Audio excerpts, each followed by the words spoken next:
శ్రీ మహాగణాధిపతయే నమః. ఈరోజు మనం 2026 సంవత్సరం జూన్ 2వ తేదీన గురుగ్రహం తన యొక్క ఉచ్చస్థితి ఉచ్చస్థానమైనటువంటి కర్కాటక రాశిలో ప్రవేశిస్తున్నాడు. మరి ముఖ్యంగా ఈ కాలసర్ప దోషం జరుగుతున్నటువంటి ఈ సమయంలో ఈ కరువులో అధిక మాసంలాగా అనేక రకాల ఇబ్బందులు వస్తున్నటువంటి ఈ తరుణంలో గురుడు ఈ సంవత్సరానికి రాజయ్యుండి తన యొక్క ఉన్నతమైన స్థానం ఉచ్చస్థానమైనటువంటి కర్కాటక రాశిలో ప్రవేశించి ఎటువంటి శుభ ఫలితాలు ఏ రాశుల వాళ్ళకి ఎలా ఇవ్వబోతున్నాడు, గురువు యొక్క అనుగ్రహాన్ని మరింత పెంపొందింపజేసుకోవాలంటే ఏం చేయాలి, ఇటువంటి అనేక అంశాల గురించి తెలియజేస్తున్నాము. దాంట్లో భాగంగా ద్వాదశ రాశుల వాళ్ళకి ఎటువంటి ఫలితాలు రాబోతున్నాయి, దాంట్లో ఇప్పుడు తులారాశి వారికి ఎటువంటి శుభ పరిణామాలు శుభ ఫలితాలు చాలా గొప్పగా రాబోతున్నాయి అనేటువంటి అంశం గురించి తెలుసుకోవడానికి మనం ఇప్పుడు ప్రయత్నం చేద్దాం. మొట్టమొదటగా ఈ తులారాశి వారికి పంచమ స్థానంలో రాహు సంచారం జరుగుతోంది కనుక వీళ్ళకేమవుతుందంటే మానసికంగా బుద్ధి అంతగా పనిచేయదు. ప్రజ్ఞ బుద్ధి ఇటువంటివి కొన్ని ఉంటాయి, అవి తొందరగా పనిచేయనీయకుండా మాయ కమ్మించడంలో రాహువు స్థితప్రజ్ఞుడు. అటువంటి పరిస్థితిని కూడా కౌంటర్ చేస్తూ దాన్ని రద్దు చేస్తూ గురువు యొక్క శుభ ఫలితాలు రాబోతున్నాయి. వీటికి తోడుగా ఈ గురువు యొక్క అనుగ్రహానికి తోడుగా తులారాశి వాళ్ళకి మరొక ముఖ్యమైన ప్లస్ పాయింట్ ఏంటంటే 11వ స్థానంలో సింహకేతు యోగం జరుగుతోంది. ఇది చాలా అద్భుతం.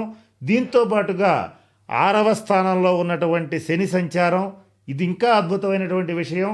త్రిషడాయగత పాపహ అని 3, 6, 11 స్థానాల్లో పాపగ్రహ సంచారం జరిగేటప్పుడు మరిన్ని శుభ ఫలితాలు రాబోతాయి.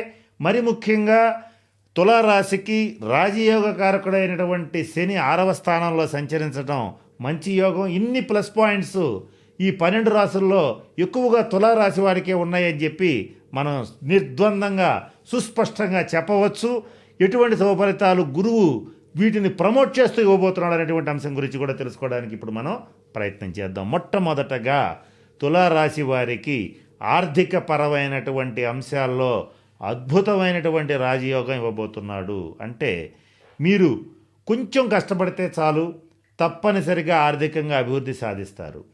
బయట ప్రపంచంలో ఏ ఉద్యోగాలు ఎట్లున్నా, ఏ వ్యాపారాలు ఎంత ఇబ్బంది పడుతూ ఉన్నా మీ వరకు మీరు మీదైన దృక్పథంతో, మంచి ఆత్మవిశ్వాసంతో, పాజిటివ్ దృక్పథంతో గనక ముందుకు వెళ్ళగలిగితే మీ యొక్క డబ్బుకి మీ యొక్క ఆదాయానికి లోటు ఉండదు. 2 రకాల ఆదాయ మార్గాలు మీకు గోచరిస్తాయి. ఆ గోచరించినటువంటి ఆదాయ మార్గాల్ని ఏమాత్రం గజిబిజికి గందరగోళానికి గురి కాకుండా వచ్చిన అవకాశాలని వచ్చినట్టుగా ఉపయోగపెట్టుకోవడం అనేటువంటిది ముఖ్యంగా తులారాశి వారికి చెప్పదగిన సూచన. మరొక ముఖ్యమైన ఫలితం ఏమవబోతున్నాడంటే ఈ గురుడు కుటుంబంలో గతంలో ఏదన్నా భేదాభిప్రాయాలుండి తల్లిదండ్రుల మధ్య, భార్యాభర్తల మధ్య, తండ్రి కొడుకుల మధ్య, తల్లి కూతుళ్ళ మధ్య ఇట్లా అనేక రకాలైనటువంటి ఇబ్బందులు కనుక ఉండేటట్లయితే అవన్నీ కూడా పూర్తిగా సప్రెస్ అయిపోయే అవకాశం ఉంది. అంటే పూర్తిగా కుటుంబంలో మంచి స్నేహపూర్వకమైనటువంటి ప్రేమపూర్వకమైనటువంటి వాతావరణం నెలకొంటుంది. గతంలో మీ భార్యకి మీ తల్లిగారికి ఏమాత్రం కుదరకపోయినా ఈ గురువు వచ్చిన దగ్గర నుంచి ఎంతో కొంత సుహృద్భావ వాతావరణం అనేటువంటిది ఏర్పడి తీరుతుంది. కనుక ఈ విషయంలో ఆందోళన చెందవలసినటువంటి అవసరం లేదు. కుటుంబ వృద్ధి కూడా జరుగుతుంది, సంతాన ప్రాప్తి కలుగుతుంది, కుటుంబం కూడా మంచి అభివృద్ధి పథంలోకి వెళ్ళగలుగుతుంది, కుటుంబంలో శుభకార్యాలు చేయగలుగుతారు, సంతానానికి వివాహం చేయాలనుకున్న, వివాహ ప్రయత్నాలు చేయాలనుకున్న సఫలీకృతం అవుతాయి. ఆలోచించకుండా ముందడుగు వేయటం ముఖ్యంగా తులారాశి వాళ్ళకి చెప్పదగినటువంటి సూచన. శత్రువులందరూ పరిహరించబడతారు, రుణాలు తీరతాయి, శత్రు సంహారం జరుగుతుంది, శత్రువులు పలాయనం చిత్తగిస్తారు, మీకు ఎన్నో రకాలుగా అపకారం చేసి మిమ్మల్ని రోడ్డుకు లాగి మీ పరువు తీసి మిమ్మల్ని ఇబ్బంది పెట్టిన వాళ్ళందరూ కూడా అడ్రస్ లేకుండా పోతారు. ఇటువంటి శుభ పరిణామాలు జరగబోతున్నాయి. మరి ముఖ్యంగా తులారాశి వాళ్ళు రాసి పెట్టుకోండి, లేదా ఖచ్చితంగా జరుగుతుంది కనుక మీరు మనసులో పెట్టుకోండి, లేదా మీకు తెలిసినటువంటి వాళ్ళకు కూడా చెప్పండి, మీ కుటుంబ సభ్యులకైనా సరే. ఈ సంవత్సరం తులారాశి వాళ్ళు ఈ గురువు యొక్క అనుగ్రహంతో ఖచ్చితంగా ఒక స్థిరాస్తిని లేదా ఒక చరాస్తిని కొనుగోలు చేస్తారు. ముఖ్యంగా స్థిరాస్తిని కొనుగోలు చేస్తారు. అది ఇల్లు కావచ్చు, పొలం కావచ్చు, ప్లాట్ కావచ్చు, ఏదైనా సరే డెఫినెట్గా ఒకటి కొనుగోలు చేస్తారు. ఇది గుర్తుపెట్టుకోండి. దీనితో పాటుగా నూతన వాహనం అనేటువంటిది మీ ఇంటికి వచ్చి తీరుతుంది. ఇందులో కూడా సందేహం లేదు. అయితే ఏమి కొనగలుగుతారు, ఎంత కొనగలుగుతారంటే గతంలో చాలాసార్లు చెప్పాను, ఇప్పుడు మరలా చెప్తున్నాను. మీ ఆర్థిక స్తోమతకు తగ్గట్లుగా ఖచ్చితంగా లభించి తీరుతుంది. ఇందులో డౌట్ లేదు. ఇక పోతే ఈ తులారాశి వాళ్ళకి చక్కగా గృహసౌఖ్యం, వాహన సౌఖ్యంతో పాటుగా మంచి వేళకి ఆహారం, వేళకి నిద్ర అనేటువంటిది కూడా సంప్రాప్తం అవుతాయి. చక్కగా గృహసౌఖ్యం, వాహన సౌఖ్యంతో పాటుగా వీళ్ళకి మాతృసౌఖ్యం అంటే తల్లిగారి నుంచి రావాల్సినటువంటి ఆస్తులు ఏమన్నా ఉంటే వస్తాయి.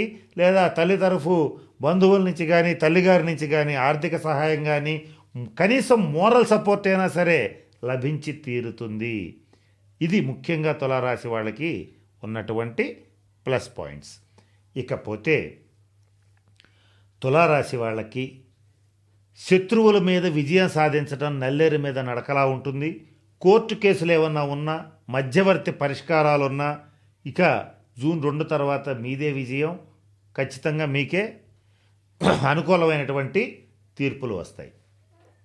ఇకపోతే ఈ తులారాశి వాళ్ళు మరి ముఖ్యంగా ఈ సంవత్సరం కొత్త ప్రాజెక్ట్స్ స్టార్ట్ చేయాలన్నా, కొత్త వ్యాపారాన్ని ప్రారంభించాలన్నా, అలాగే ఏదైనా సరే ఒక కొత్త పని చేయాలంటే జీవితంలో ముఖ్యమైనటువంటి నిర్ణయం తీసుకోవాలన్నా, ఒక ఉదాహరణ చెప్పాలంటే మీ పిల్లలకి పెళ్లి చేయాలనుకున్నా, లేదా మీ పిల్లల్ని ఉద్యోగంలో స్థిరపరచాలనుకున్నా, లేదా వాళ్ళ పేరు మీద వ్యాపారాలు పెట్టించాలన్నా తులారాశి వాళ్ళు చేయవలసినటువంటి ఒక పరిహారం ఉంది. అదేంటంటే గురువు యొక్క అనుగ్రహాన్ని సంపాదించుకోవడంతో పాటుగా అంటే లక్ష్మీదేవి పటం ముందు ఆవు నెత్తితో దీపారాధన చేసి ఆ పని చేయండి. ఇది గురువారం చేయొచ్చు, లేదా శుక్రవారం కూడా చేయొచ్చు.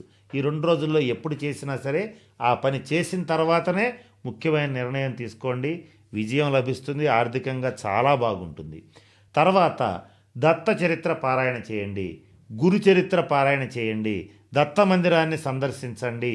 అలాగే తులారాశి వాళ్ళు తప్పనిసరిగా మీ దగ్గరలో ఉన్నటువంటి జీర్ణ శివాలయాన్ని ఉద్ధరించగలిగితే, జీర్ణ శివాలయం అంటే కొన్ని శివాలయాలు పూజా పునస్కారాలకు నోచుకోకుండా కాస్త మూలబడే పరిస్థితి ఉంటాయి.